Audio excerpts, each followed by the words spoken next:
Hello. Today we are going to talk about squat, air squat. So, if you can't quite move your body or get to the depth that you want to make sure you're working on the fundamentals of a squat. This movement has been done for a long time. I can watch my 2-year-old sit in that deep squat play position and just keep going for a long time, which is fantastic. So if you don't have the deep squat position like this, the goal is to be able to, you want to be able to have your hamstrings touch your calves.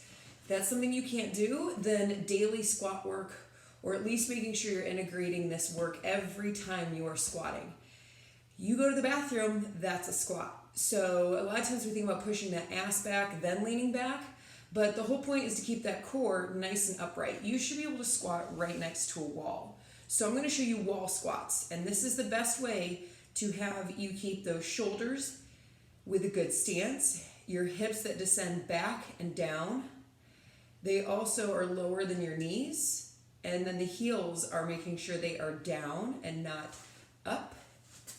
Okay, so that like how I'm sitting here, we want to make sure that they are nice and down and low, and keeping the knees in line with the toes. So some people need to have their toes out or in more, depending on where they are. Everyone's anatomy is different. We have longer legs, shorter torsos, longer arms. All of this is a dynamic move or dynamic play on the dynamics of the movement.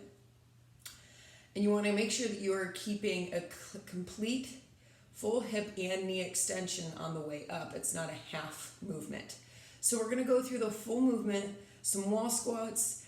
I have a box here, which is at 20 inches.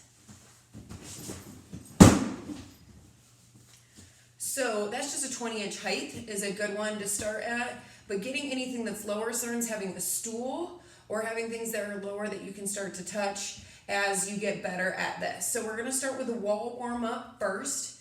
It is into the overhead position for the arms, and if that isn't good for you and that starts creating too much opening and you can't control that core, we'll bring it a little further out, but you have to make sure you're moving in that same line.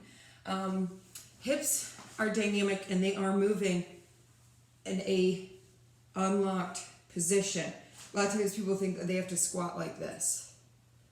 Okay, it's more of a let them hold out to where you need it to. So, best way I get into the stance that comes into naturally, I'm going to face you and we'll face the wall soon to make sure you know how you're getting set up, is that you're butt kicking and where you stance. It should be wider than your hips.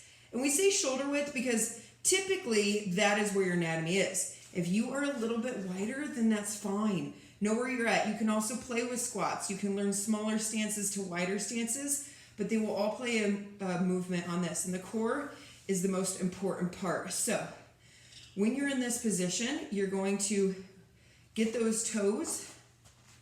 I'll even scoot back a little bit. That's why I turned it this way.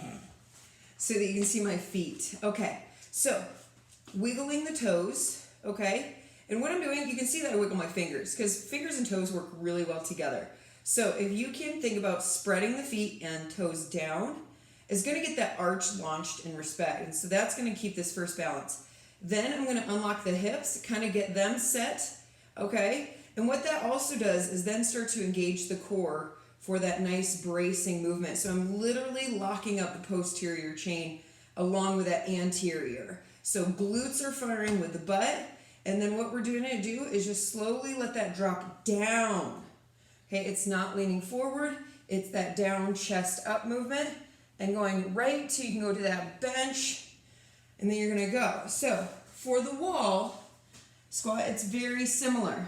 Okay, I'm going to do it a little further out so that my, ideally like the arms out. But the best way to start with a nice squat is you're going right here. Again, toe wiggle, hips, glute, abs, chest, do not forget that, and shoulders. So I'm not doing this with my shoulders, I'm doing shoulder roll, locking them in that middle position, chest up, and you have those hands out that they are going to be perfectly against that wall so that you can drop nice and low, and you can feel if you're leaning forward or not. And the point is to just keep that butt nice and level, so that butt, and then you can see when I drop down, the dynamic changes, but that back is still, see right now I have that lean forward to get up out of that deep squat. So working on just that come down right now.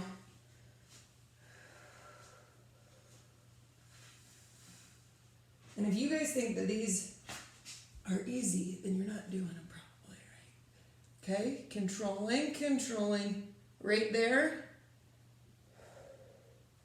And then back up. Okay? Closer to the wall in that overhead position. Hands are out, they're put in there. Everything is locked in. And this is almost nice because then you can feel where that core